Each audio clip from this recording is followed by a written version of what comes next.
Stand facing the east with our heels together, feet at a 45-degree angle, and holding up 2 fingers on the right, 5 on the left. Please repeat after me.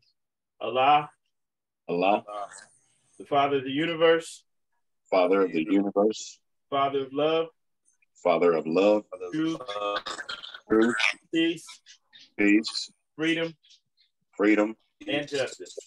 and justice. Allah is my protector, Allah is my protector, my guide, my guide, and my salvation, and my salvation, by night and by day, by night and by day, through his holy prophet, salvation, through his holy prophet, Drew Ali.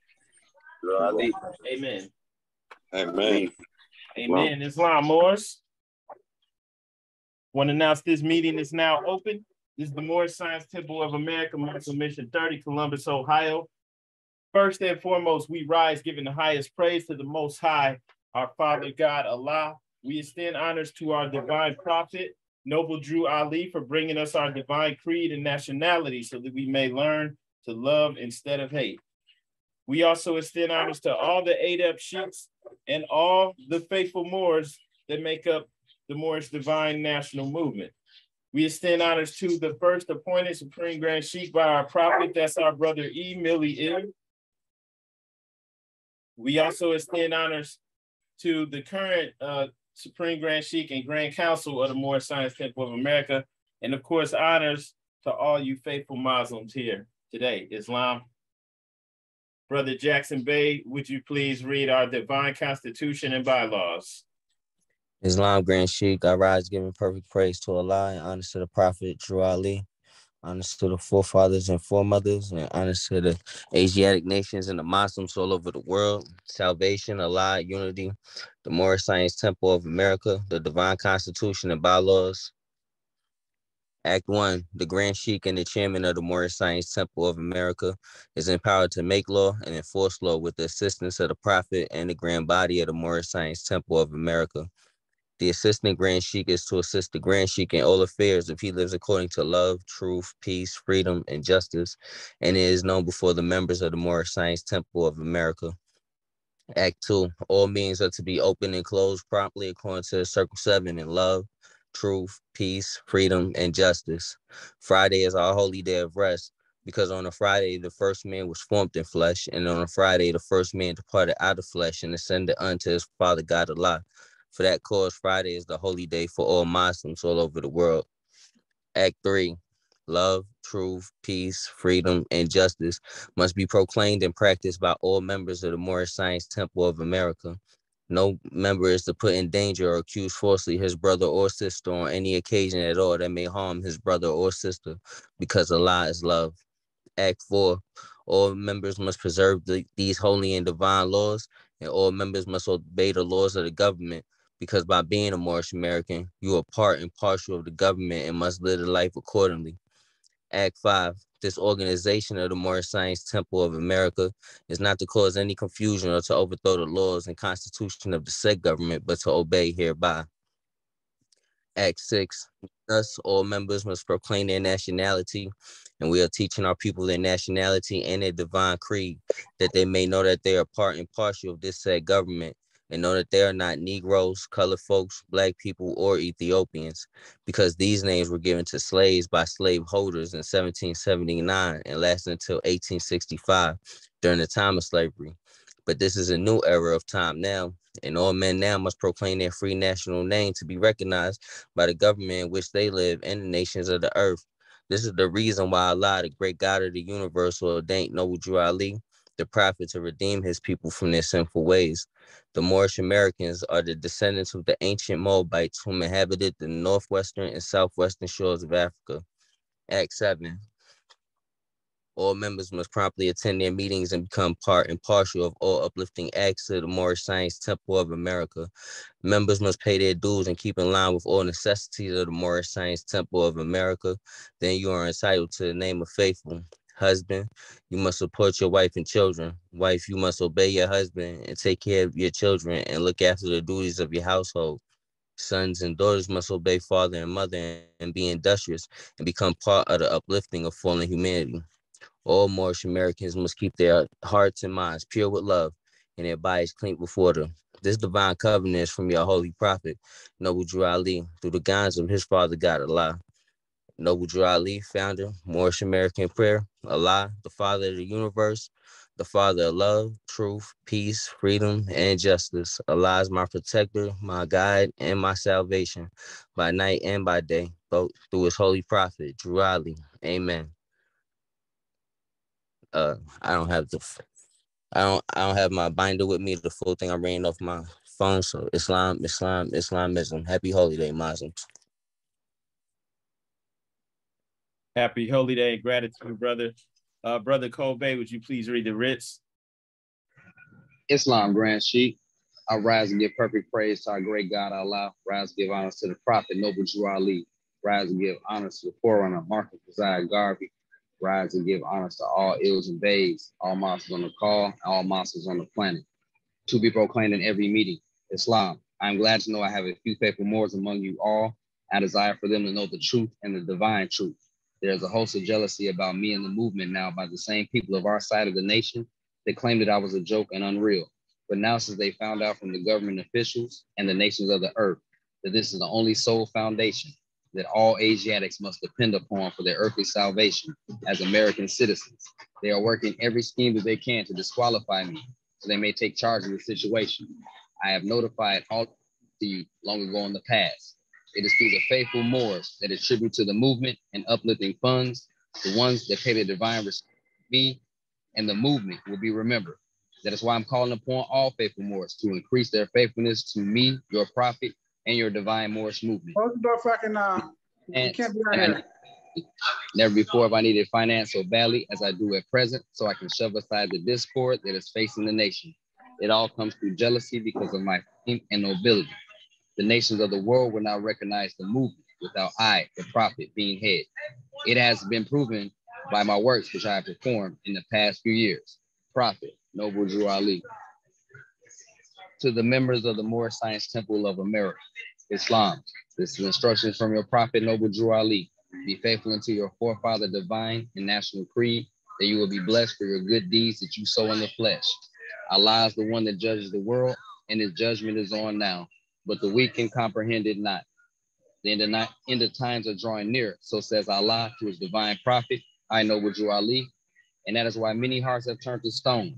Many have eyes to see, but cannot see, ears to hear, but cannot hear, lest they'll be confounded of their sins.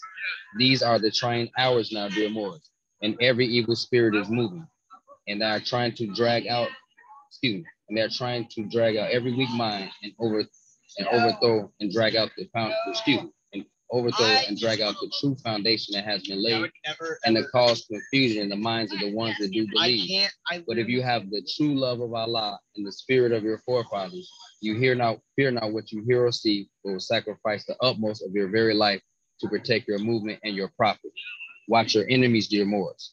Your enemies are the ones that speak against your prophet and ridicule him to the very lowest, and the ones that speak against your divine and national principles of your temples. Act accordingly, and Allah will bless you for your good work. Peace, your divine prophet, Noble Drew Ali. Prophet warns all Muslims to be read in every meeting. I hereby inform all members they must end all radical speeches while at work, in their homes, or on the streets. We are for peace and not destruction. Stop flashing your cards at Europeans. It causes confusion. Remember, your card is for your salvation. Failure to obey these orders will be a severe consequence. We are for love, truth, peace, freedom. When these principles are violated, justice must then take its course. Any member or group of members who hold malicious feelings towards the temple or the prophet, or violate the divine covenant of the Moorish movement, will receive their rewards from Allah for their unjust deeds. All true Moors will and must obey the law laid down to them, prophet. If they lose confidence in their prophet, they should turn in their card and button, cease wearing their turban, and return to the state where I, the prophet, found you. This is a holy and divine movement founded by the prophet Noble Drew Ali. And if the prophet is not right, the temple is not right. The prophet, therefore, is sending out a divine plea to all Moorish Americans. They do their part in protecting the prophet and the temple. This is an everlasting movement founded by the prophet through the will of Allah to redeem his people from their sinful ways. Peace, Noble Drew Ali. Islam, Islam, Islamism. Happy Holy Day, Mom.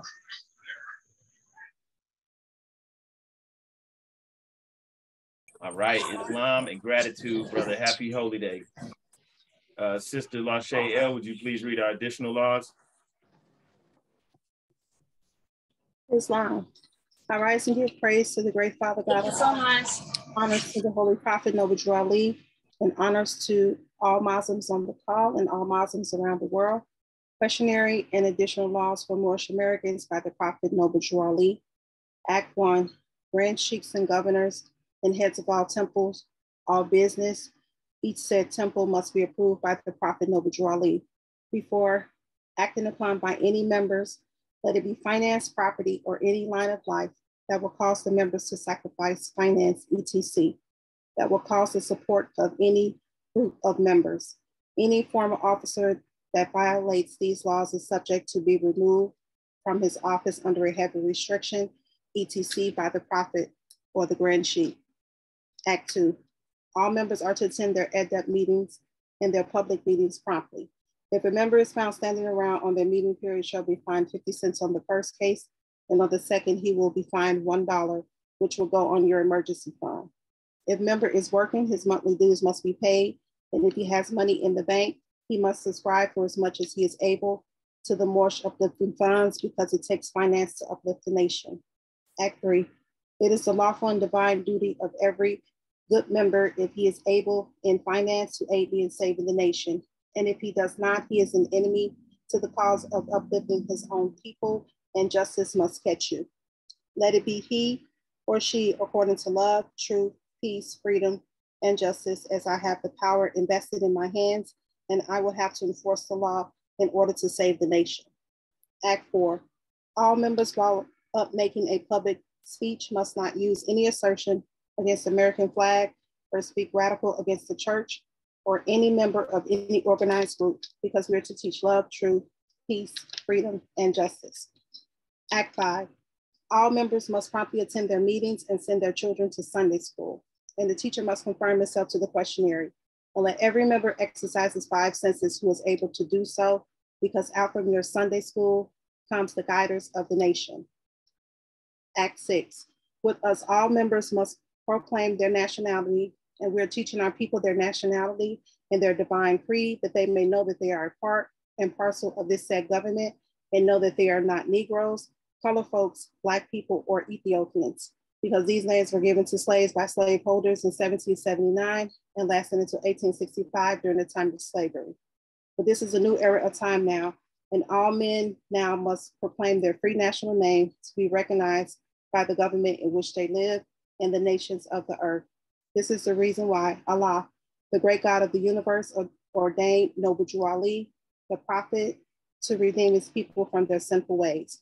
The Moorish Americans are the descendants of the ancient Moabites who inhabited the northwestern and southwestern shores of Africa. Act 7. All members must promptly attend their meetings and become a part and a parcel of all uplifting acts of the Moorish Science Temple. Members must pay their dues and keep in line with all necessities of the Moorish Science Temple. Then you are entitled to the name of faithful. Husband, you must support your wife and children. Wife, you must obey your husband and take care of your children and look after the duties of your household. Sons and daughters must obey father and mother and be industrious and become part of the uplifting of fallen humanity. All Moorish Americans must keep their hearts and minds pure with love and their bodies clean with water. This divine covenant is from your holy prophet, Noble Drew Ali, through the guidance of his Father God, Allah. Islam. Happy Holy Day, Muslims. Islam, sister, happy Holy Day and gratitude. Brother Seymour Bay, would you please read our additional laws? Islam Grand Sheikh, did you mean the divine warning? Pardon? Yeah, the divine warning. Gratitude, brother. Islam, be my pleasure. First, I rise and give praise to the Most High, Father of the universe, the great God, Allah. I give honors to our holy prophet, Noble Drew Ali, for bringing us a divine creed and nationality. Honors to the forerunner to the prophet, our brother Marcus Garvey, for paving the way. Also want to give honors to all the members of the Moorish Science Temple of America, all the Muslims on the plane, and all you faithfuls on the call. Peace and blessings. A divine warning by the prophet for the nations. The citizens of all free national governments, according to their national constitution, are all of one family bearing one free national name. Those who fail to recognize the free national name of their constitutional government are classed as undesirables and are subject to all inferior names and abuses and mistreatments that the citizens care to bestow upon them, and it is a sin for any group of people to violate the national constitutional laws of a free national government and cling to the names and the principles that delude to slavery. I, the prophet, was prepared by the great God Allah to warn my people to repent from their sinful ways and go back to that state of mind, to their forefathers' divine and national principles, that they will be law-abiders and receive their divine right as citizens according to the free national constitution that was prepared for all free national beings. They are to claim their own free national name and religion. There is but one issue for them to be recognized by this government and of the earth, and it comes only through the connection of the Moorish divine national movement, which is incorporated in this government and recognized by all other nations of the world. And through it, they and their children can receive their divine rights, unmolested by other citizens, that they can cast a free national ballot at the polls under the free national constitution of the state's government, and not under a granted privilege, as has been the existing condition for many generations. You who doubt whether I, the prophet, and my principles are right for the redemption of my people, go to those that know law in the city hall and among the officials in your government and ask them under an intelligent tone, and they will be glad to render you a favorable reply, for they're glad to see me bring you out of darkness into light. Money doesn't make the man. It is the free national standards and power that makes a man and a nation. The wealth of all national governments, gold and silver and commerce, belong to the citizens alone, and without your national citizenship by name and principles, you have no true wealth. And I'm hereby calling on all true citizens that stand for a national free government and the enforcement of the Constitution to help me in my great missionary work, because I need all support from all true American citizens of the United States of America. Help me to save my people who have fallen from the constitutional laws of the government. I'm depending on your support to get them back to the constitutional fold again, that they will learn to love instead of hate and will live according to love, truth, peace, freedom, and justice, supporting our free national constitution of the United States of America. I love my people, and I desire their unity and mine back to their own free national and divine standard, because day by day they have been violating the national and constitutional laws of their government by claiming names and principles that are unconstitutional. If Italians, Greeks, English, Chinese, Japanese, Turks, and Arabians are forced to proclaim their free national name and religion before the constitutional government of the United States of America, it is no more than right that the law should be enforced upon all other American citizens alike. In all other governments, when a man is born and raised there and asked for his national descent name, and if he fails to give it, he is misused, imprisoned, or exiled. Any group of people that fail to answer up to the constitutional standards of law by name and principles, because to be a citizen of any government, you must claim your national descent name, because they place their trust upon issue and names formed by their forefathers. The word Negro deludes in the Latin language to the word nigger, the same as the word colored deludes to anything that is painted, varnished, and dyed. And every nation must bear a national descent name of their forefathers, because honoring thy fathers and thy mothers, your days will be lengthened upon this earth. These names have never been recognized by any true American citizen of this day. Through your free national name, you are known and recognized by all nations of the earth that are recognized by said national government in which they live. The 14th and 15th Amendments brought the North and the South in unit, placing the Southerners, who were at that time without power, with the constitutional body of power. And at that time, 1865, the free national constitutional law that was enforced since 1774 declared all men equal and free. And if all men are declared by the free national constitution to be free and equal, since that constitution has never been changed, there is no need for the application of the 14th and 15th Amendments for the salvation of our people and citizens. So there isn't but one supreme issue for my people to use to redeem that which was lost, and that is through the above statements. Then the lion and the lamb can lie down together in yonder hills, and neither will be harmed, because love, truth, peace, freedom, and justice will be reigning in this land. In those days, the United States will be one of the greatest civilized and prosperous governments of the world. But if the above principles are not carried out by the citizens and my people in this government, the worst is yet to come, because the great God of the universe is not pleased with the works that are being performed in North America by my people, and this great sin must be removed from the land to save it from enormous earthquakes, diseases, etc. And I, the prophet, do herein believe that this administration of the government, being more wisely prepared by more genius citizens that believe in their free national constitution and laws, and through the help of such classes of citizens, I, the prophet, truly believe that my people will find the true and divine way of their forefathers and learn to stop serving carnal customs and merely ideas of man that have never done them any good, but have always harmed them.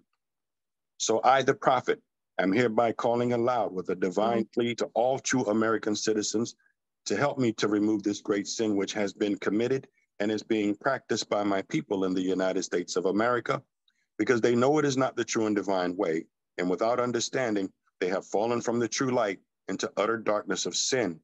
And there is not a nation on earth today that will recognize them socially, religiously, politically, or economically, etc., in their present condition of their endeavorment in which they themselves try to force upon a civilized world.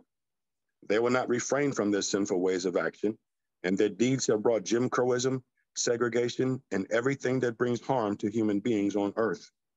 And they have fought the Southerner for all these great misuses, but I have traveled in the South and have examined the conditions there, and it is the works of my people continuously practicing the things which bring dishonor, disgrace, and disrespect to any nation that lives the life.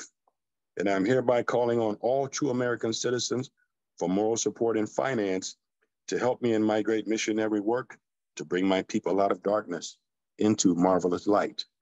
From the prophet, Islam, Islam, Islamism. Happy Holy Day, family.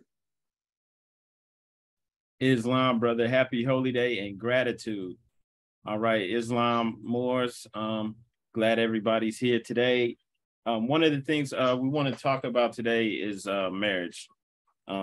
We want to go ahead and read from chapter 21 in our Quran, marriage instructions for man and wife from the noble prophet. Obviously, this topic was so important that you have not one, but 2 or 3 chapters focusing on this topic. You have holy instructions and warnings for all young men. Then you have 21 marriage instructions for man and wife from the noble prophet. Then you have 22 duty of a husband. And really, you also, when you're going into holy instructions for thy children and the obedience of children towards their father, you're still dealing with that family unit. So this is of extreme importance. I think even more so now than in the prophet's time, which means that once again, the prophet was right on time, right? I'm sure you Moors remember when last time when we just Googled pictures of our people in the 1920s, right? You still had a large amount of our people getting married, children and everyone, with their families.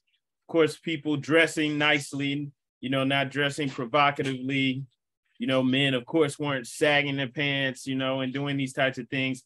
And all of these things that we see now and just accept as normal, which are extremely abnormal, this is all because of the breaking down of the family, right? By breaking down that family and making it to the point where marriage isn't even really seen as important or even possible or attainable for many of us, right? They've broken us down. I don't even like to really say they, but we've allowed ourselves to sink down to the lowest of lows, the lowest of lows.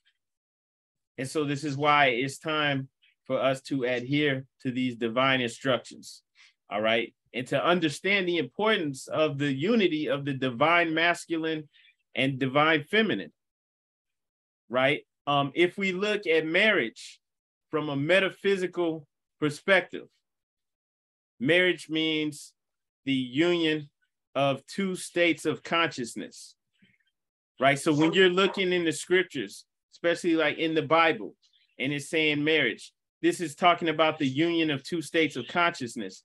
This is how you create, because remember, when we look at the scriptures, we're really trying to see deeper meaning in it. So when the scriptures speak of marriage, they're usually talking about the union of two states of consciousness. Why? Because this is how you create. This is how you create in the physical realm. Just like when the man and woman come together, create children. This is how you bring things into or birth things into the physical reality. The union of two states of consciousness. That's even, I can't remember which verse that is in the Bible, but if two shall agree, right, on earth, whatever that they agree to shall be done. All right. So it's insinuated that if two people come together to pray, to make something happen, that their prayer will be answered faster. But in reality, it's telling you to unify two states of mind, right, to create what you want. So that means that, if you're sick and you want to be healthy, you must unify your present mind with being healthy. You can't get on the phone and tell everybody how you're sick and messed up. You're just going to prolong your sickness. Okay. So when they're telling you this story in the scriptures, it's codified, but it's giving you this message that you must unify with this state of mind that you want to create what you want on earth. And in many ways, if we apply this to marriage in whole, with us as a people, I'm not saying that everybody has to get married, especially to be happy. You can be happy and live a great life without getting married, but just in general, this is something else that we must master to create what we want. We don't want to create more gangsters, more trouble, more problems. So we must begin to master this, and we must adhere to these instructions. Okay. So let's look at some other words from the prophet before we read chapter 21. Just going to Moorish literature. Once again, this was so important that the prophet sends marriage law to all temples. I believe this was published in Moorish Guide in 1928. Now, these are words from the prophet Noble Drew Ali. So we're all supposed to be paying attention. And just reading this, just the fact that he's sending out marriage law to all temples means this is important. It's a part of our life. But all marriage ceremonies and members of the Moorish Science Temple of America must be performed by an ordained minister and the head of the temple. And any man desiring to take unto himself a wife and receive our Moorish rites, he must go to the city hall and receive his license to be registered in that city, county, and state. And then it must be turned over in the hands of the aforesaid ordained minister and head of a temple after it has been properly signed by city officials. The price thereby for such administering to man and woman, man and wife, will be $5. Right? Only man and wife. We're not with that funny business. For all those who have their papers and desire our Moorish marriage ceremony, it is $3. We Moors cannot marry no one, but we obligate you according to our divine laws and covenant and laws of the land. This must be proclaimed and made known to every temple so that there will be no misunderstanding. There will be no misunderstanding about I, the prophet, and my teachings, because Allah alone binds two hearts together as a unit. These are the marriage obligations and instructions for man and wife. Chapter 22 from our Quran is to be read first to the husband, and chapter 22 is to be read secondly to the wife. That's what we're reading tonight. These are the instructions of marriage from our Holy Quran. Please obey the laws given to you by your prophet through your governor, Prophet Noble Drew Ali. Remember, the prophet said, we obey the laws. So you must go to the city hall, or wherever you have to go, you know, to receive your license, to be registered in that city, county, and state. Then you turn it over to the minister, the head of the temple, after it's been signed by the city officials. Okay, and you know, that reminds me of something. I want to show you more real quick. Let me bring this up. Because I think a lot of people still get things twisted. You know, I'm sure there's a good understanding amongst us of, you know, what the movement is really about. But I just want to reiterate this so that there's no confusion. Okay, the prophet set us up to succeed. Some people will act like we don't need to, you know, do these things. We don't need to abide by the laws and all that. We should know by now that's not true, right? That's not the way that we're going. We abide by the laws. We build, you know, we want to build our own cities and towns and take care of our needs, but we're not out here acting like we're above the law, right? And I want to show you something because I saw something recently, and I want to be kind of careful in how I approach this, but I want to share something with you, Morris. Okay, so hang on, Morris.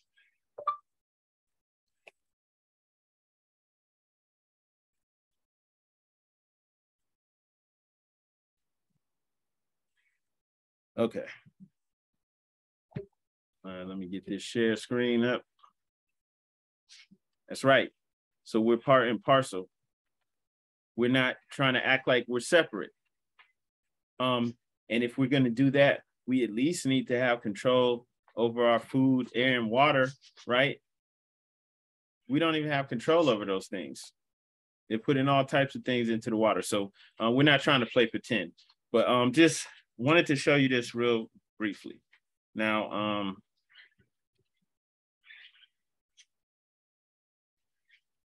I'm going to show this post. This isn't about this person, right? So there's another temple, and okay, so here we go.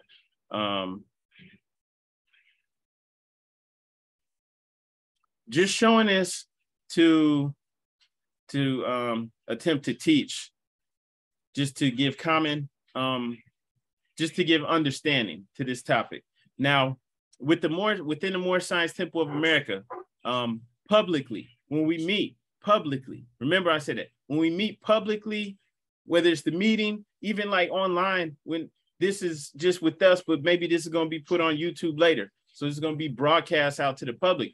We always put the, when we display the flags, okay.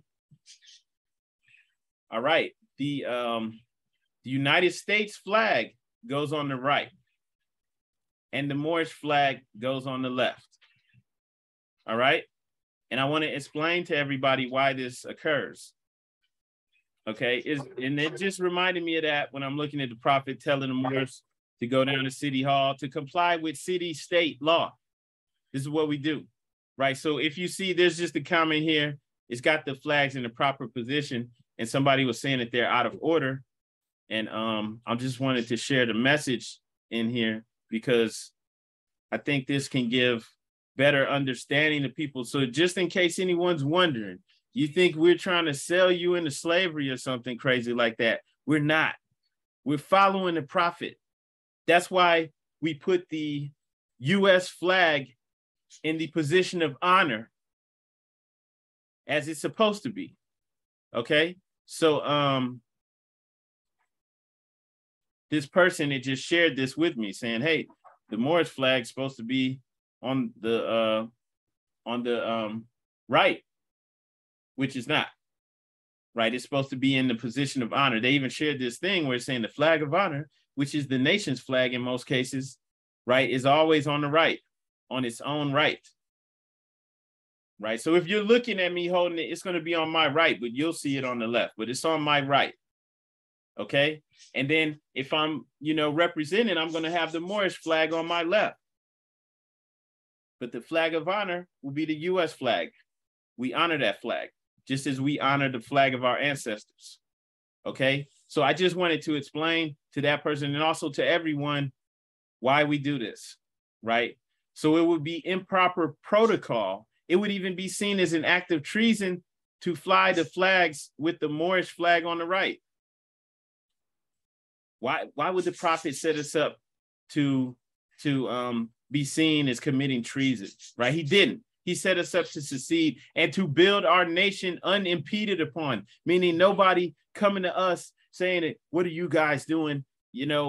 Acting like we're doing something wrong. No, we're doing nothing wrong. So even how we talk, what we want to work on to build, to get our land, to build our nation, we are free to do this unimpeded upon because we follow the prophet. So he made it clear that we are not striking out against the U.S. government, nor are we saying that we're not citizens of the U.S., right? He said that on the record over and over again, we're citizens of the U.S. We also want to just share actual examples so that just in case anyone's thinking it's the other way around. Now, like me and you personally talking, we can do whatever we want, right? Off the record, maybe we do put our flag first, or maybe we just have our flag. But as far as publicly speaking and representing, especially representing the temple, no, we follow protocol. So if we look at Act 4 of our additional laws, right, it states we're not to make any assertion against the American flag. Assertion means the act of stating something or exercising authority confidently and forcefully. So you want to state, you want to act like your flag is the flag of honor. This is Morocco, right? Like, no, that's irresponsible. So we follow Act 4. All members, while making a public speech, must not use any assertion against the American flag or speak radical against the church or any member of any organized group, because we are to teach love, truth, peace, freedom, and justice. We must adhere to this. Now, some Moors will point out the image. There's an image, black and white picture. I'm about to pull it up, where the prophet is in Mexico and he's holding up two flags. And it looks like he has the U.S. flag on the left and the Moorish flag or another flag on the right, clearly. But what Moors fail to mention, or what they fail to recognize, is that he's wearing a sombrero on his head because he's in Mexico. And we're not just guessing that he's in Mexico. He actually was. We actually have an article from the Moorish guy where it's saying trips of the prophet. The conference that was held in Havana, Cuba, January 1926 was attended, or maybe 1928, sorry, was attended by the prophet, who went into the conference and connected the Moors of North America back to the Asiatic brothers and sisters in Cuba. All right, and now I'm gonna skip on down. The prophet went to Mexico May 21st, 1928, and returned June 8th. So he was overseas for a while, representing us as a head of state. Okay, and it says, and held the meeting at the Grand Temple. Oh, hang on, let me skip down a little bit. He can't even read all of these words, but it's just saying that he received the governor's flag and something of Mexico. Okay, so it's insinuating that the governor there in Mexico gave him a flag. All right, and so we have the picture of him from when he was overseas, wearing a sombrero, holding two flags. He's got the U.S. flag on the left. He's got the flag of honor on the right. And you can't see anything, just looks like a solid color. It could be the Moroccan flag with the star, but you can't see the star. It also could just be a solid color. And what many people don't know is that around that time, like in 1928 in Mexico, some of the officials there used to fly an all red flag, like in defiance of, I think in defiance of Spain, they flew an all red flag. And so the article stating that the prophet was given the governor's flag. So he could have been holding the Moroccan flag, but, can't really see the star. So who knows? He could have been holding that Mexican governor's flag. But either way, even if he was holding the Moroccan flag, he would have been following proper protocol because he was in a foreign land representing Moorish Americans. But when you are in the United States of America, you flip it around. But that's not all. Let's go down. So then there's another image. A lot of people see this too, and oh, see, he's got it on the right. And then the U.S. flag on the left. Remember, the flag on the right is the flag of honor. Okay. They don't recognize, though, that this is in front of a window. Both of these are in front of windows. So when you're outside, people know they're at the Moorish Science Temple of America because they can see through the window the two flags. If you look in the picture, you see the flags are backwards. But if you're on the outside looking in, they're not backwards. Now, the Moroccan flag is upside down, but it's not backwards, right? The U.S. flag, if you're in the office, it's backwards. It's because he's showing it on the outside. So on the outside, this would be proper protocol, U.S. flag on the right. Okay? And if people want to talk about the fringes and all, these flags have fringes on it. Come out, this means maritime laws. Like, come on, man. Get out of here with that. Okay? Not saying there's no truth to that stuff. I'm just saying, man, the prophet flew it. Okay? We also have images from the second annual convention. This is 1929. This is just a couple months after the prophet made the transition. Okay? Now you can see up here in the corner. Got another picture of this too, but you can see in the corner they got the two flags. Not that clear, but you can see the star. That's the Moroccan flag. And then this is obviously the stars and stripes. It's in the proper position. It's in the position, it's on the right, position of honor, Moroccan flag on the left.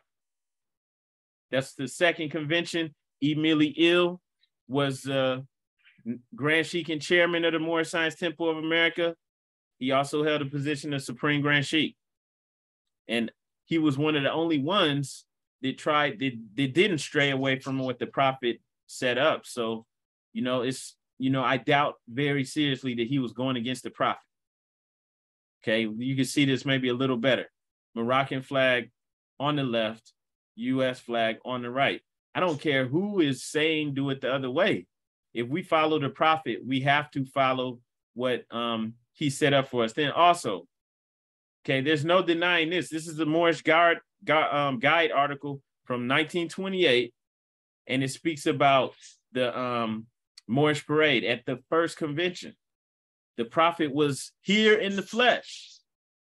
And if we read this, it says that on Wednesday at 2 o'clock, more than 3,000 Moorish Americans in Moroccan costumes and each carrying a flag of the nation of their forefathers, which is the Moorish flag, and an American flag on their right. So they're all carrying the Moorish flag on the left and the American flag on the right. Okay. And I just wanted to share that because the prophet was here. As it says down here, the prophet, in securing a permit for the parade, he's getting a permit for the parade. Why? Because that's city law. You want to make sure it's done right. And it's secured. He also secured a squad of European police to accompany his car in the parade. Okay? Abiding by the laws, doing things as we are supposed to, it's their job to protect us because we have full rights and privileges as citizens. All right? We're not out here screaming, F the police. Okay? They have a job to do until we have our own police units, our own people is captain and sheriff. They still have a job to do. So just going back to that though, the flag of the nation of their forefathers, which is the Moorish flag, which they all are carrying, and an American flag on their right. Okay, and the prophet was there in the flesh. This is 1928. He's not leading us astray. So it doesn't matter what anyone else is saying, I know some people may be really ingrained in their beliefs and they don't care. They're going to do what they're going to do. But hey, if we follow our prophet, we follow the example he set. And it doesn't matter what anyone else is saying. I get it. I wish all of this stuff was already done too. But for some reason it wasn't. And if you're here, it's because you're strong enough to overcome your challenges, right? Because without a foe, a soldier never knows his strength. So just wanted to reiterate that we follow our prophet. You know, if you're publicly displaying those flags, make sure that it's done right. Forget what everybody else is doing. Okay, so you know, he insulated us. He set our movement up to succeed unimpeded upon. Matter of fact, they have to assist. But if we're not following protocol, they definitely aren't going to follow protocol. If you out of line and you don't even know what you're supposed to do, you think they're going to come and help you and tell you, oh, no, this is what you're supposed to be doing. If you do that, then we're bound by the Constitution to help you. Yeah, right. If you don't even care enough to follow your prophet, you're on your own, right? So we have to notice. That's why I wanted to touch on that, because we all need to notice. Don't get caught up in what other people are doing, because some of these people know better. So marriage instructions for man and wife from the prophet. We're not with the ways of the Romans. It's for man and wife. So there's no confusion on that. From an Islamic standpoint, marriage, right, is the cornerstone of the family. And then that's the only, that's the most important relationship, really, you know, as far as our communities are concerned, right? And for Islamic communities, like the community, the state, the nation, it all comes down to marriage, right? It's the cornerstone of all of that. And so if we are unable to master this degree, we will always be in disarray. Our children will always be vulnerable and subject to programming, whatever the program is. We have to have our families intact, and marriage is the most important one. Going into the Quran of Mecca, is revealed to the Prophet Muhammad, Allah made for you mates from your own selves and appointed for you children and grandchildren from your mates. And we provided you with all the good things. What do they believe in falsehood while they deny the blessing of Allah? Right? So this is a blessing of Allah. Okay? We're made for each other. And then once again, it's not saying everybody has to get married. It's the only way to be happy. It's just saying that in our society, it's important. So even if I'm not married, I still respect marriage, honor it, right? We still know that it's something that we must protect. We must honor. And it's important. So just coming back in here. And another reason too, wanted to speak on this too, because the Moabites and I are celebrating our 20th anniversary on the 17th. That's next Wednesday. So just wanted to speak on this. This is something that's integral. Okay. And this is how our communities were able to be attacked and to get to the state where we're at now. So coming in here to chapter 21, marriage instructions for man and wife from the noble prophet. Give ear, fair daughter of love, to the instructions of prudence. Prudence meaning care, caution, and good judgment, or as well as wisdom in looking ahead, wise or judicious. Also to the instructions of prudence, that means to the lessons she has learned that are based on moral standard and good judgment. And it's giving her a warning that she learns good judgment from an early age, be it physical or spiritual lesson. All right. So moving on.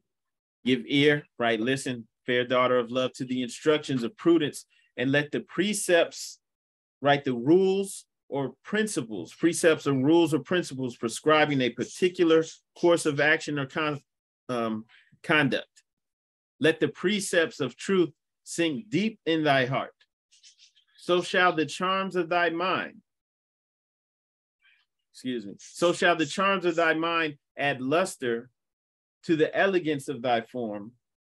Speaking about the body, the form, right? Add luster to the, and the charms, when it's saying, so shall the charms of thy mind, in the way that this way is used, charms is speaking about attractiveness, just in the manner that it's used in here. So shall the charms of thy mind add luster to, and luster is radiance, radiance of beauty, glory, distinction, right? Add luster to the elegance of thy form, right? So the attractiveness of thy mind, the charms of thy mind will add luster, radiance to the elegance of thy form, right? So taking it off of where the attention is being pushed now for us, all of us. I was about to say for women, because it's, I guess, you know, I was about to say for young women, but I see women of all ages getting caught up in this push to, they call it enhancement, right? Body enhancement. It's not an enhancement, right? But doing this surgery, you know, these shots, these things that they're doing, and it's all about your body parts, right? But this is telling you, you know, to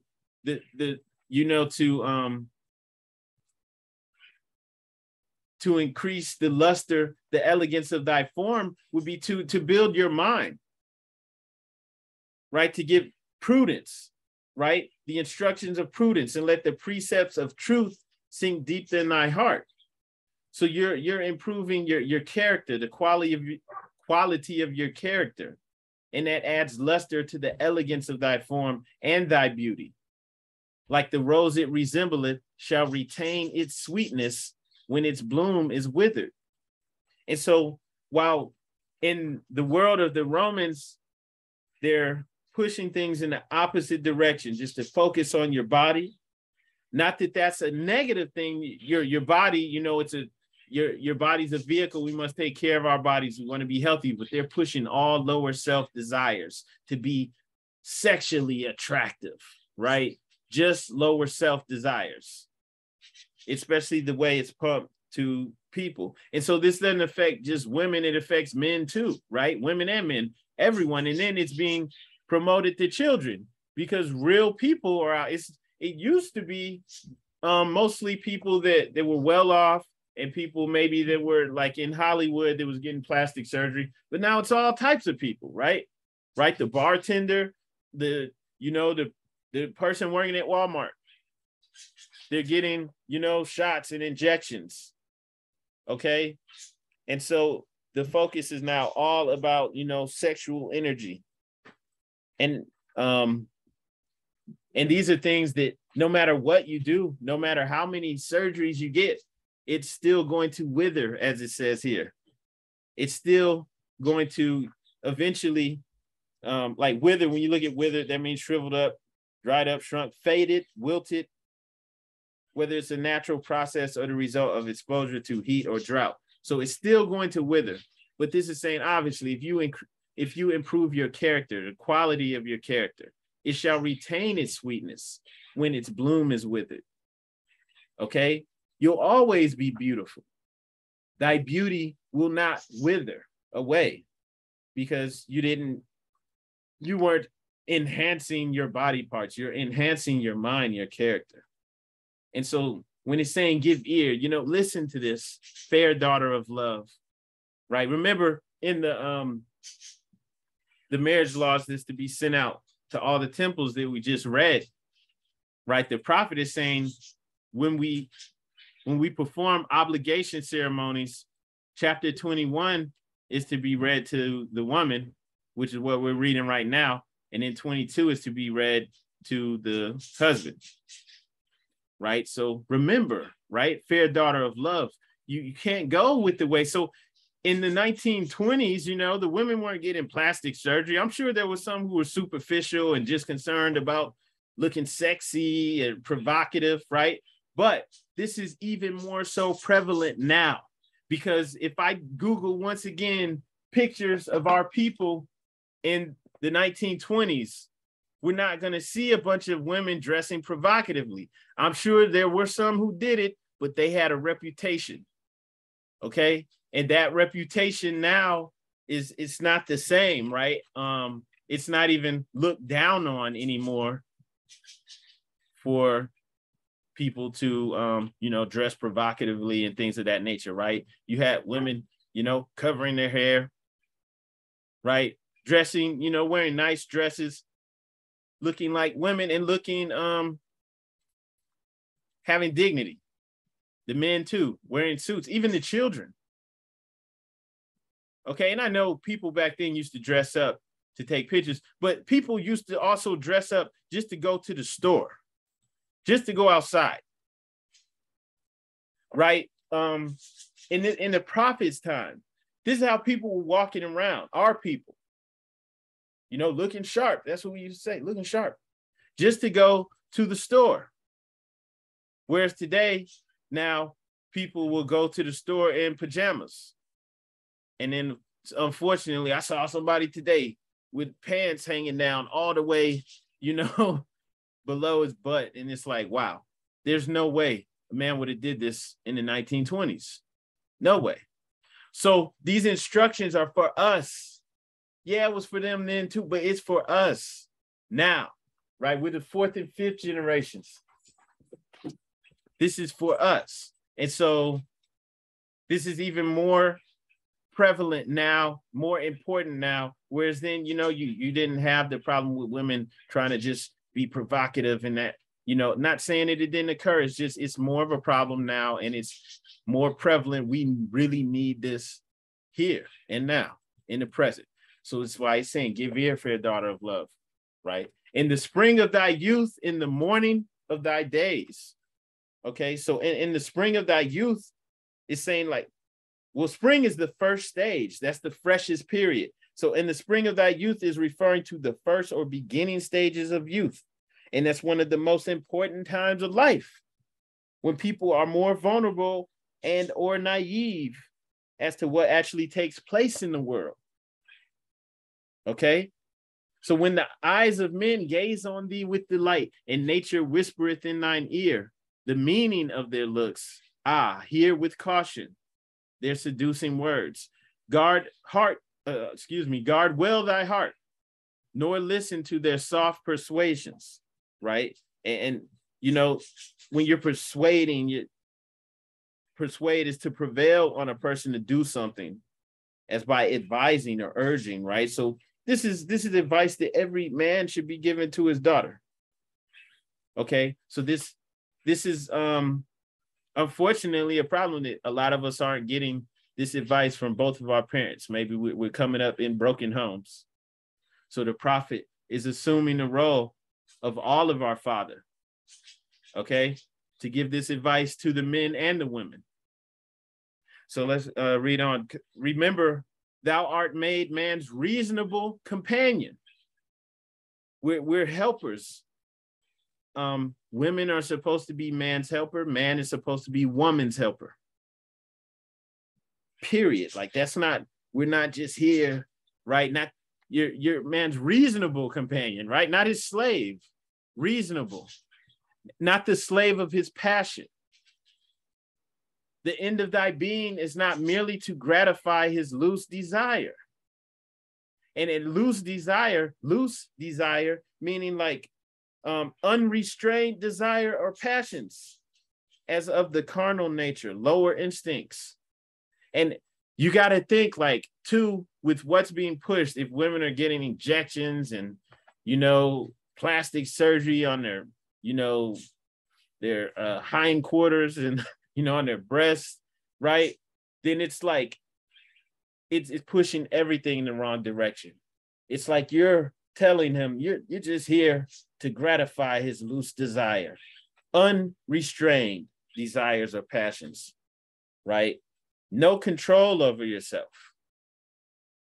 So that's the opposite direction that we're here. I mean, that we're supposed to be going in. So this is just a remembrance, like you're whispering in her ear. Remember, thou art made man's reasonable companion, not the slave of his passion, right? Not to merely gratify his loose desire, but to assist him in the toils of life, right? It's not all on you to do everything, and you're out here having to do everything by yourself, even raise the children, right? We are both to assist each other, to help each other, so that it's not so hard all on him or hard on you, right?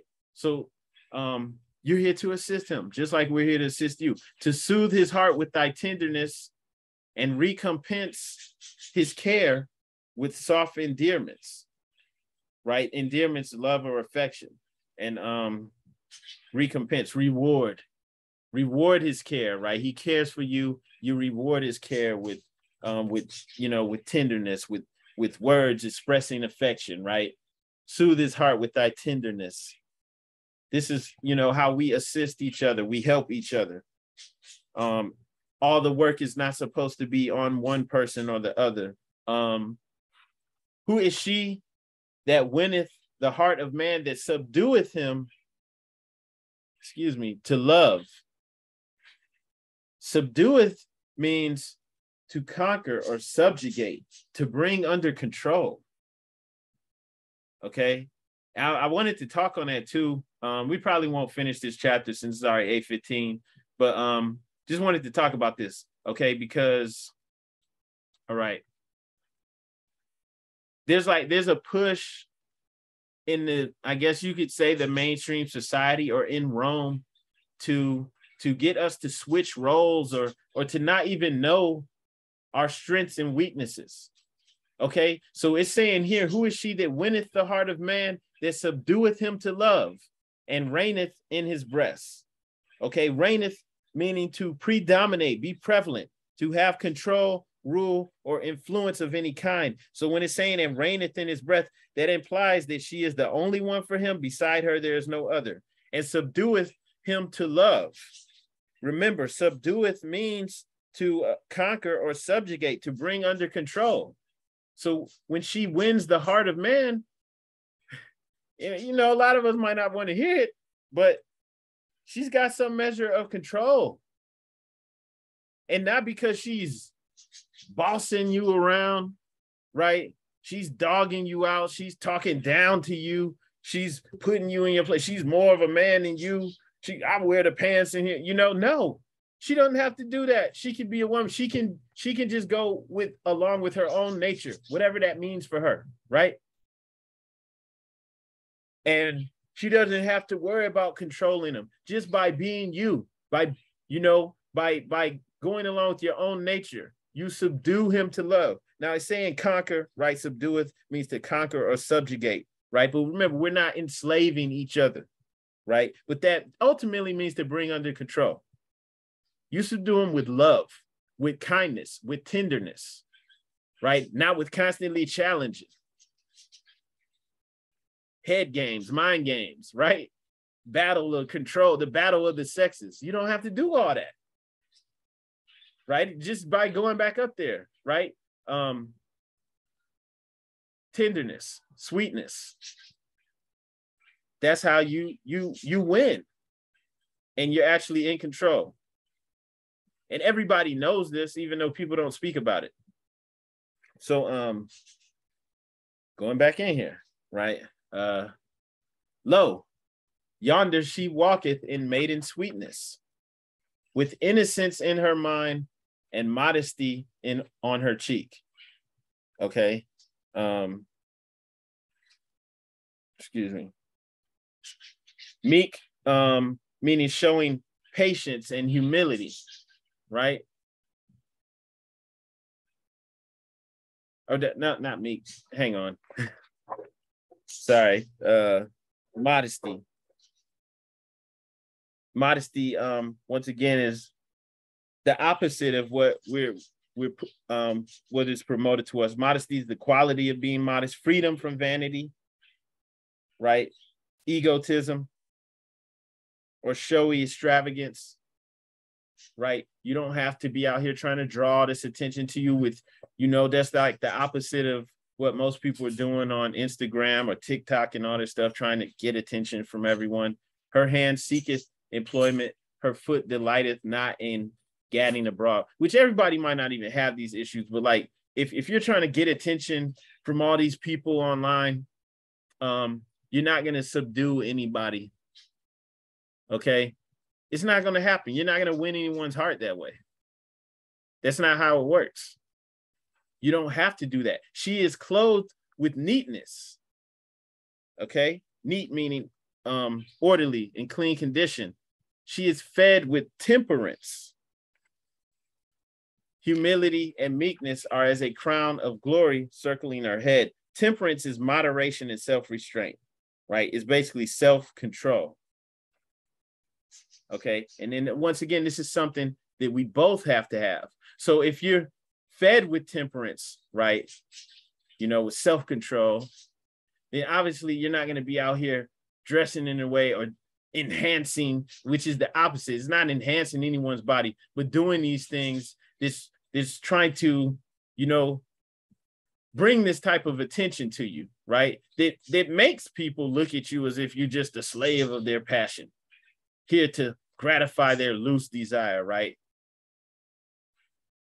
Which no one is here to be. No one is.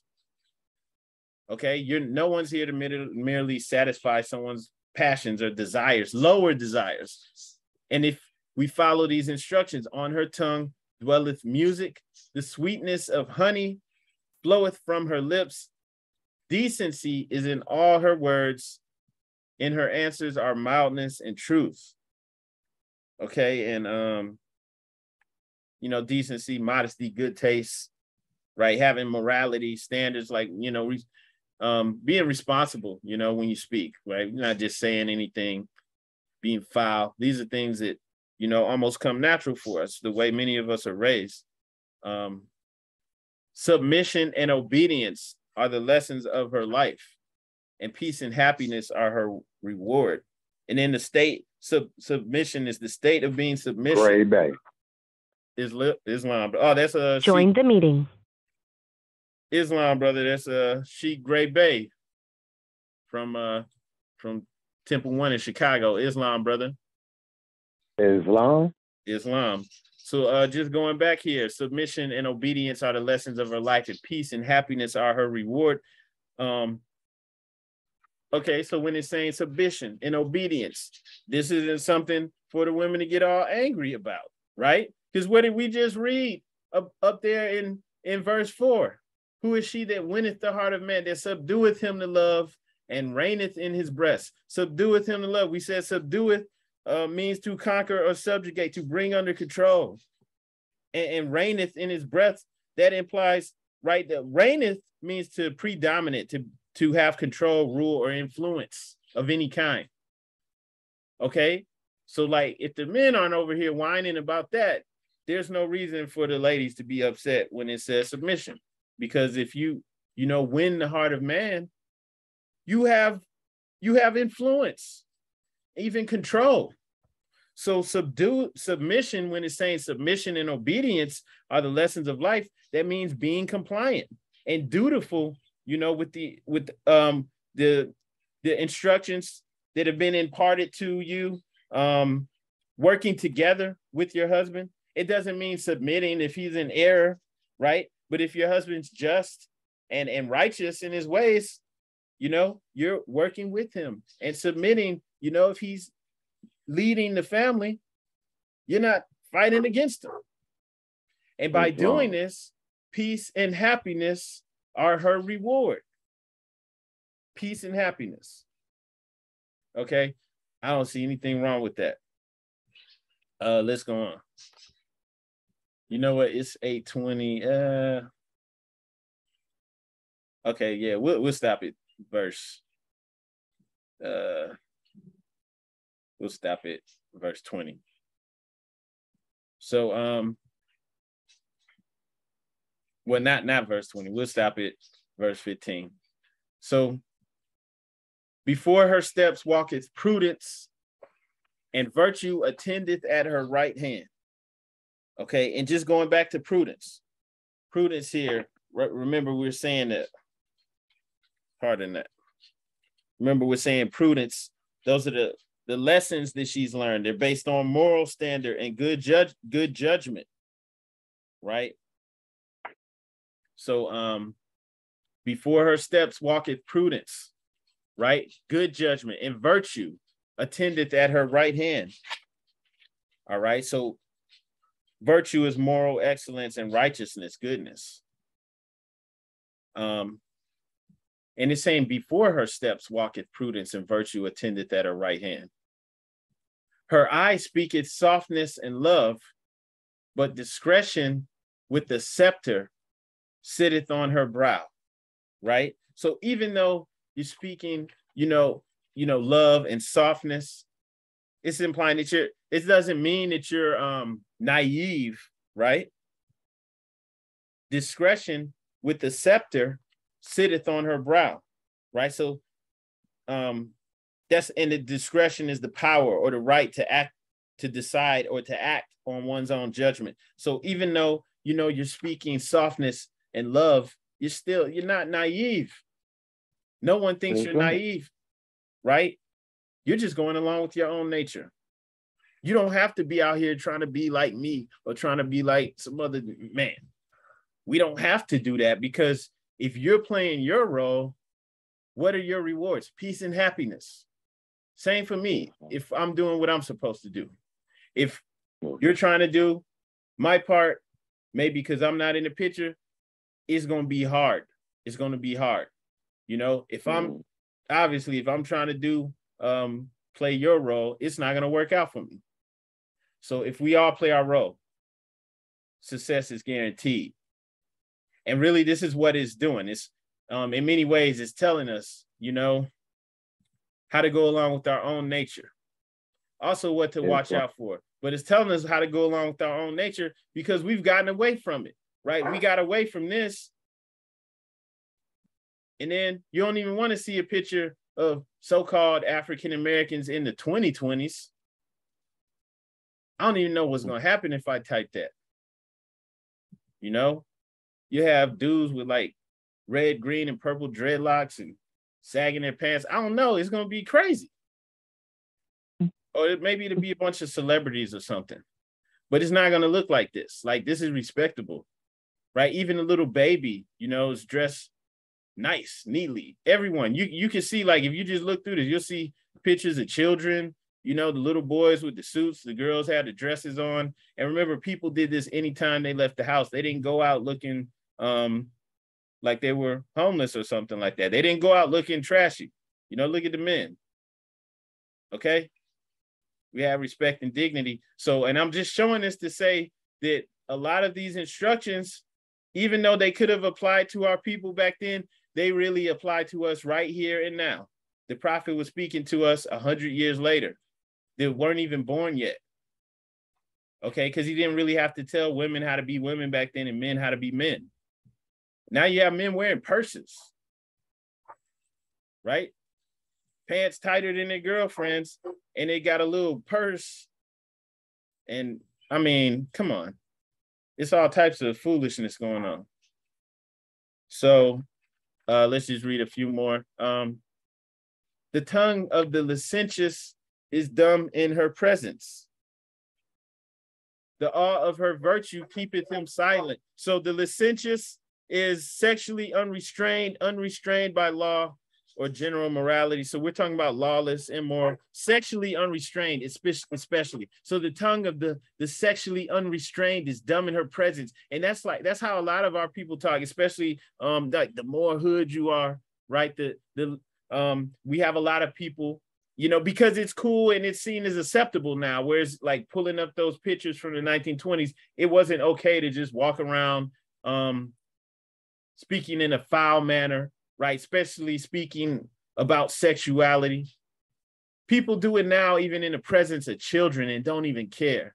And it just foul. I mean, if you listen to the music, right? So if you're not listening to the music of today, like this, playing even on the radio, like the radio, there's a lot of things that would have been censored in the 90s that now you can say. It'll just play without anything being bleeped out or censored. So it's okay. It's okay now. It's socially acceptable in the world of the Romans. So the tongue of the licentious, those sexually unrestrained, is dumb in her presence. That means they just know. People that are foul and savage automatically know by the way that she carries herself. Oh, I'm not going to just comment on her breasts, say something sexually perverse to her. They know automatically just by the aura, A-U, A-U-O-R-A, aura. Just by your aura, your presence, they know not to talk like that around you, right? The awe of her virtue keepeth him silent. So the sense of those without any restraint, they know, hey, don't talk around her, you know, don't talk like that around her. But they're not going to feel like that if, you know, we're with the, you know, enhancing the body parts and all that stupid mess. They're not going to respect you. Okay, so once again, these are like instructions from the father to his daughter. The prophet is assuming the role of all of our father. So he has instructions for the men, his sons, and for the women, his daughters. He's like, lady, you know, daughter. what does he call the women in verse 1? He says, give ear, fair daughter of love, right? This is how you talk to your daughter, right? Fair daughter of love, listen to this. So if these men, they know, even these sexually unrestrained know to be quiet. Dumb meaning silent, right?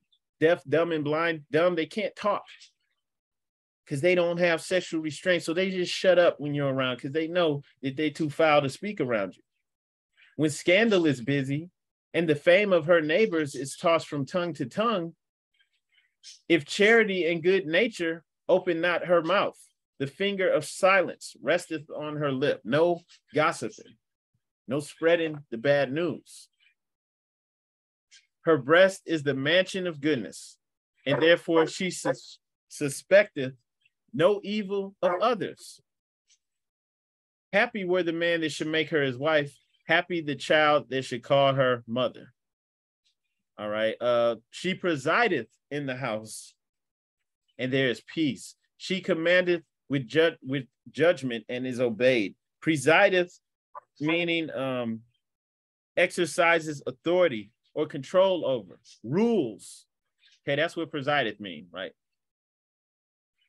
So when the judge, the magistrate enters the courtroom, he presides over the courtroom, right? So she presideth in the house, meaning exercise authority or control over rules.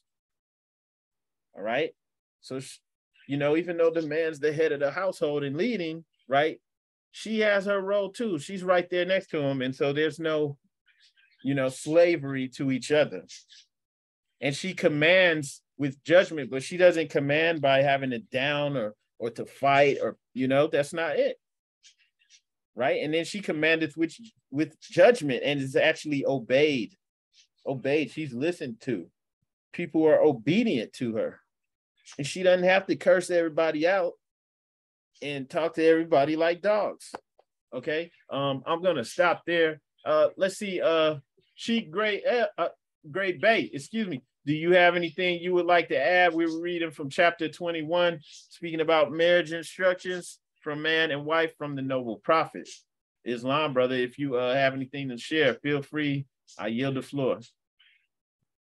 Islam, no, you just explaining how I deal with my mobile. That's how I deal with my mobile.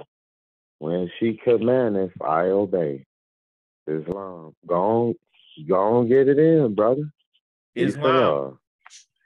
And so this is to be read to the wife at the marriage.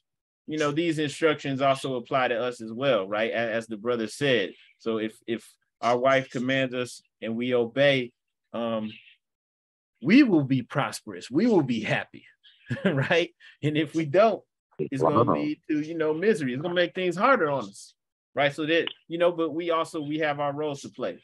Islam. So I want to, that's all that I had to say today, but I just want to open the floor up and just anybody that has any questions, any comments, feel free to speak, share your piece. Anybody want to demonstrate, feel free to speak. Islam, especially want to hear from some of the people in here that's married, that have been married. Please share anything, any insight. Islam. I'm not trying to put anyone on the spot, but feel free to share.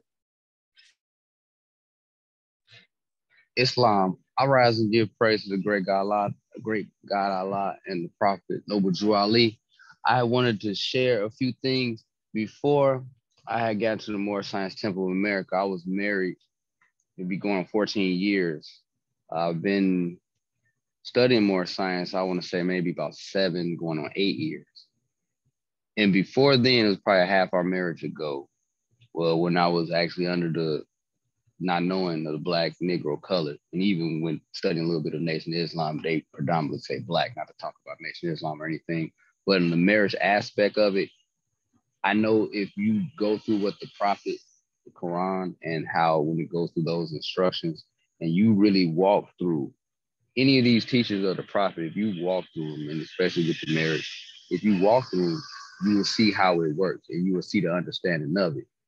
You know, a lot of us, we just read things, or we'll see something else, and we'll make it seem like we're walking through it, versus the Prophet giving the instructions to walk through. So in the marriage instruction, you know, you on a point, Grand Sheik.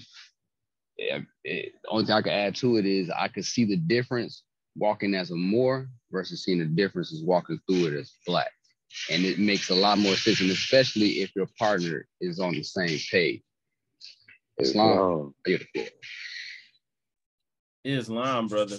Islam and gratitude. And, you know, just to add to what you were saying, like, you know, yeah, we not teaching lessons from the Nation of Islam, but I see how when the Honorable Elijah Muhammad was teaching about the science of mating, right? He's basically just showing how important these marriage instructions are, right? Because when the Europeans, when they were able to break our families down, right, they made sure that we did not practice the science of mating, because if we did this properly, eventually we would produce the children, the generations that would free us from the grip that they had us in, right? And if eventually we would come to challenge their rulership over us and over the entire planet. And that's why they made sure that we don't understand it. There's a science to mating and marriage instructions, and that you have a prophet, you know, and he gave you marriage instructions, right? And so regardless of what's being pumped right now, if we adhere to this and we make sure that our children know that this is our culture and this is important, it doesn't matter what anyone, what other goofball, corny fad is becoming popular. It doesn't matter what's being taught to our children via schools, via media, whether it's movies, TV, YouTube, whatever. It doesn't matter what's going on. We have our own culture that will keep us protected and that will allow us to prosper and will allow us to overcome all of these challenges. So everything they throwing at us, they throwing all these things at us, but it ain't gonna work, right? This if you follow these instructions, you're not looking at the Kardashians, right? Because it seems like they started doing all the plastic surgery and now everybody's doing it. That won't affect us because we're protected. We have divine instructions that ensure our success, regardless, that make it so that we can overcome all of these challenges. Some of them are just easy to overcome, but we have to adhere to it. Islam, I see you, brother Shah Bey. Islam, I yield the floor. Islam, I give perfect praises to Allah, honest to the Prophet, honest to all you Moors on this call. This is a very interesting subject due to the fact that I am fresh in a new relationship with the Moabitess sister, and she is understanding of my position as a Moor, that I don't, I don't refrain to anything that is of the Negro state. And I don't know, it's kind of, it's a little difficult because we're trying to more so we're in this on the level of compromising with one another. And a lot of these instructions I'm getting more clear on as far as how to, go about this, and being able to have her really, kind of see the light in the Moorish Science Temple of America and the instructions of Prophet Noble Drew Ali.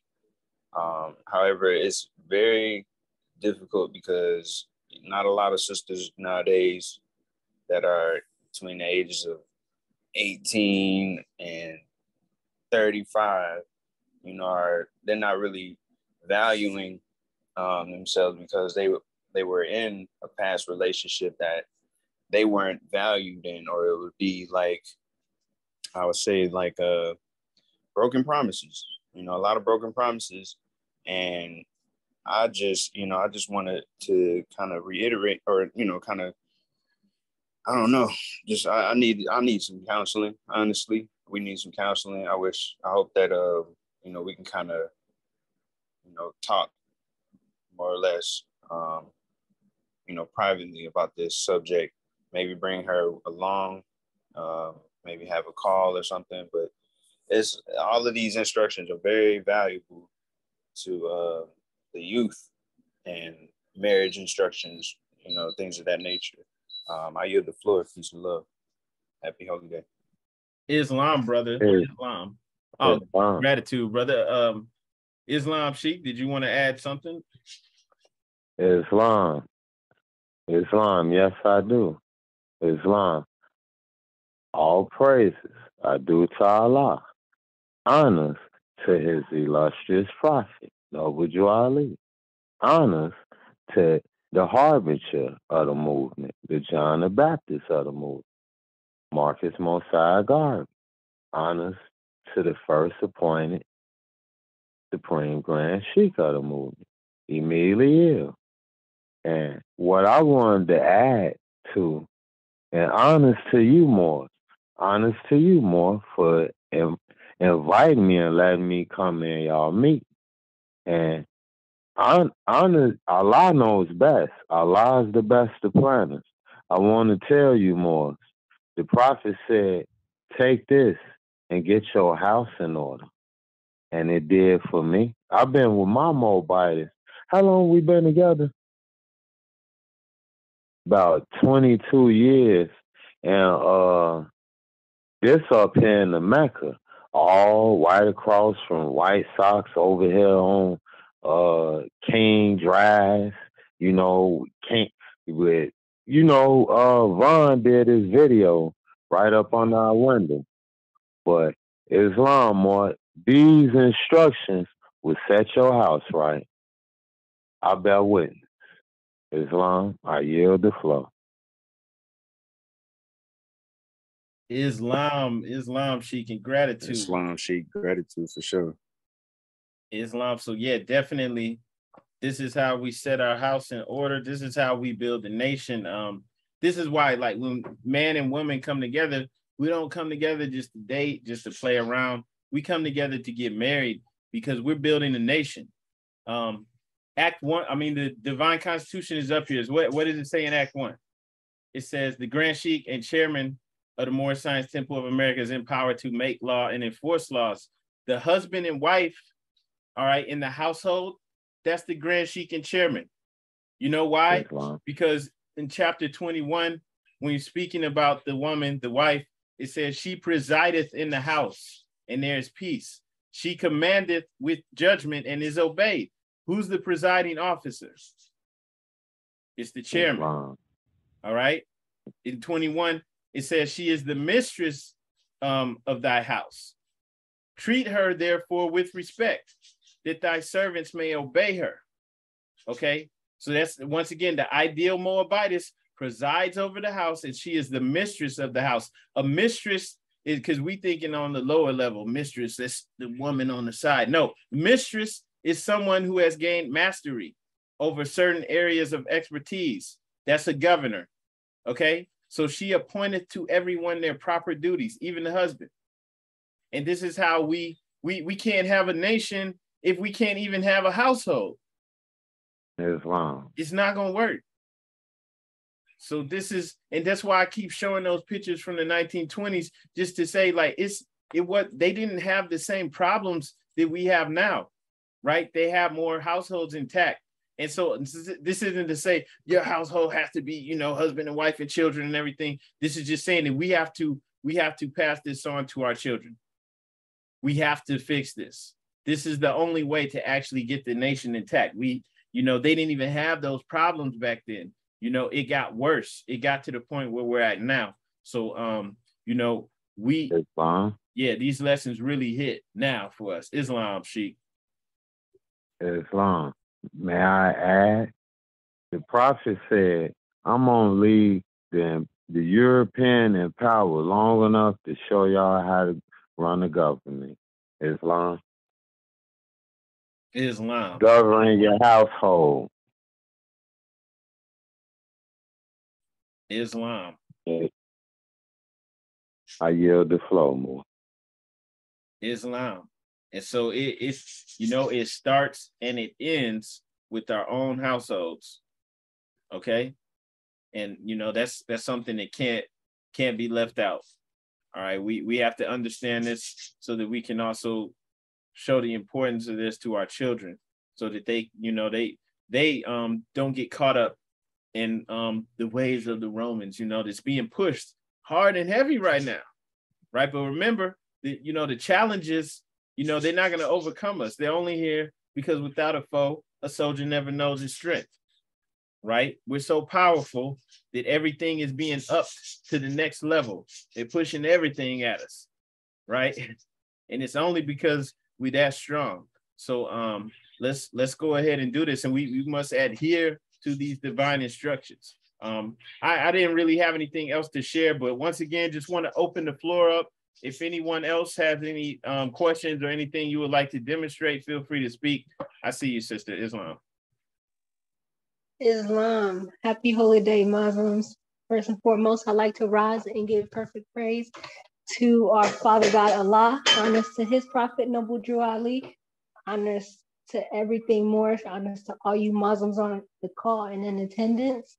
I'd like to add a little bit to the demonstration of Islam. I'm going to be brief. I know all the more is ready to turn in for the evening, but we are going on our 20th anniversary of being married, Islam, and you know, it was a growing process, Islam. We have to understand that who we were 2, 3, 4, 5 years ago is not who we are today. And we have to understand that when we are in a union, that we are going to bump heads and not see eye to eye sometimes, but we also have to understand these teachings are here to teach us to love instead of hate, to have unconditional love for each other. And as we grow and become strong in our character, when we learn our nature, we then understand to take care and cherish each other a lot more, to have respect. It's all about respect and boundaries. You have to know when to stop pushing sometimes so that you don't escalate or, you know, get into an argument and stuff like that. You have to love each other enough to know when to stop pushing and to back off and let the other person, you know, kind of meditate, you know, and grow on their own sometime, because, you know, the Prophet said, take these lessons and save yourself. So we have to be the example, Islam. We can't always look to our mate for our happiness. Our happiness has to come from the oneness with Allah. So it has to come from within us. And a lot of people make those mistakes when they are in relationships where they are draining their mates because they look into them for their ultimate happiness. But that is not ideal, because once you start learning who you are and you choose to be happy and you choose to walk in the spirit of gratitude, you then are able to add your happiness to your mate's happiness instead of trying to take from them to be happy yourself, Islam, if that makes sense. So we have to learn that we are all on our own assignment. And together as a team, it's going to be beautiful if we understand our positions on the team. Okay, we can't have the woman taking the role of the man and vice versa, because it's not going to roll right because that's not in our nature. So these lessons that the prophet gave us is teaching us our positions. So yes, as a mother, I am the governor of my house.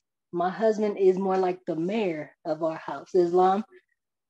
So I create the law because I run the household, and he enforces the law and makes sure everybody is walking in alignment with those laws that we put down in our household. And then we're able to, have peace. But if it's all on one person, the burden is too heavy to bear. And so, yes, you're going to have anger, grief, you're going to have, tiredness. When people are tired, they get very irritable, and lash out. So you have to understand and study each other and know when you're supposed to step in to assist and when you're supposed to step back. Islam, I yield the floor. Islam. All right. Islam. Gratitude, sister. Does anybody else have anything they would like to share? Anyone want to demonstrate? Islam. I just got a question. This Sheik Gray Bay. What time is it where y'all at? It's almost 8:45. Oh, y'all an hour ahead of us. Yes. Yeah, it's 8:50. Islam. My bad. Islam. Islam. All right, brother. Sister Kobe, did you have something you would like to share? Yes, Brother Douglas L. One thing that I've noticed about being married as long as I have, it takes patience.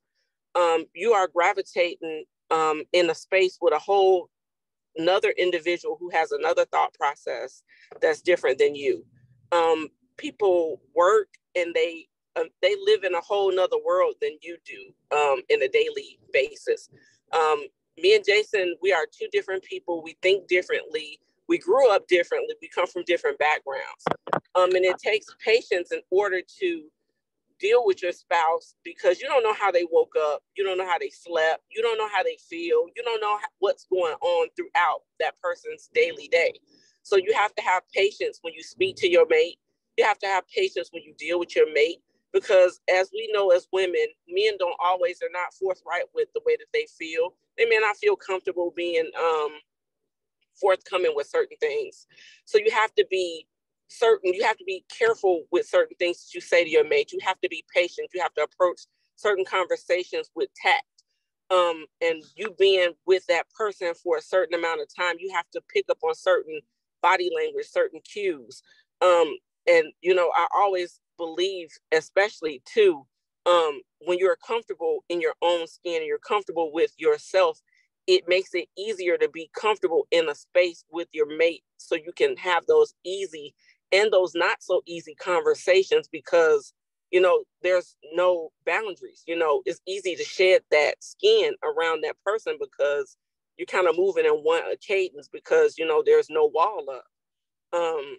I think that's just kind of the way that I've dealt with it. And we've been together for so long. I've been knowing Jason since I've been 12. So at this point, it's like kind of second skin at this point. We've gotten through some pretty rough times. And I know like Drew and Lloyd, we've been together for a long time. So you've been through that 7-year itch and, those first 3-4 years where it seems like, half the time you feel like you want to pull each other's hair out. But once you get through that first hump, it gets easier to communicate. It gets easier to talk to your mate. Your mate becomes, like one, you can communicate about the finances. You can communicate about where the kids are going to school. You can communicate about vacations and the other things because all of the hard things, we've dealt with that. Now we're on to being partners, friends, we're on to moving on to the different things. So that's just all I wanted to say. Marriage can be really beautiful. It's not as scary as a lot of people try to throw that out there on the internet. It can be really beautiful when you find that person that, you know, it's kind of like your friend, and you get to go out and enjoy these things and have fun and laugh and, you know, all the other stuff. It can be really beautiful when you find that person. Islam, I yield the floor. Islam, sister, and gratitude for sharing. Islam. And, you know, as the prophet said in chapter 45, the fallen sons and daughters of the Asiatic nations of North America need to learn to love instead of hate. And then after that, it says, and to know their higher and lower self. This is the uniting of the Holy Koran of Mecca, right? For the teaching and instructing all Moorish Americans, etc. So learning to love instead of hate, that's not even necessarily just saying, oh, we need to love everybody. Even though that, you know, it does mean that in some ways, you know, to just to express love in general, but also to love, to learn to love instead of hate. Love, like the sister was just saying, to love ourselves and then our mates, right? To be able to love instead of hate, and to have patience. Like when you're dealing with someone, like you really love your child, they can't do something right. You don't just hate them, right? They might even be talking back to you, disrespectful. You don't immediately go get the switch and start. Seemed like they used to do that to us when we were younger. Like we used to get our butts whooped, but you don't just immediately go get to whooping their butt. You know, you have to exercise patience, right? And let them learn and still love anyway. And so even with our mates, we have to do that. And the society is pushing us in the direction where it's like, look, it's hard, just give up, just go on, right? And that's what you do if you don't have any love. You have no ties that bind you together. You can just walk away just like that, right? But we need to learn to love instead of hate. And so we are patient with each other. And when we can do this, then we can actually truly know our true selves, who we truly are, right? Because to express love and patience with the whole, like you were saying, a whole other being who has their own, you know, wishes and dreams and desires and everything, to express patience with each other and to work with each other, you know, even though we want to do different things, you know, this helps us grow to a whole entire other capacity, you know, and it expands our mind, and it can be a beautiful thing. And so this is why, you know, we're being taught to go back in this direction, to, you know, to love each other and to work together and to build our nation. This is how we build it, Islam. I want to go ahead and open up the floor. Does anyone else have any questions or anything you'd like to share?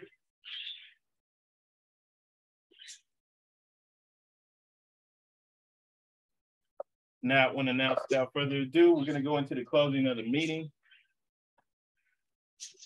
Right, we don't have any other readings. All meetings are to be open and closed promptly according to the Circle 7 in love, truth, peace, freedom, and justice. Everyone who is able to, please rise and face the east for the closing prayer. Stand with our heels together, feet at a 45-degree angle, holding up 2 fingers on the right and 5 on the left. You do not need to repeat after me. Allah, bind our hearts and minds back to our ancient forefathers, divine creed and principles. We ask this in our holy name and the 7 Elohim. Amen. Islam, Moors, happy holy day. This meeting is now adjourned. Islam. Praise Allah. Happy holy day. Islam, Muslims. Happy holy day. Peace. Happy holy day, family. Yeah.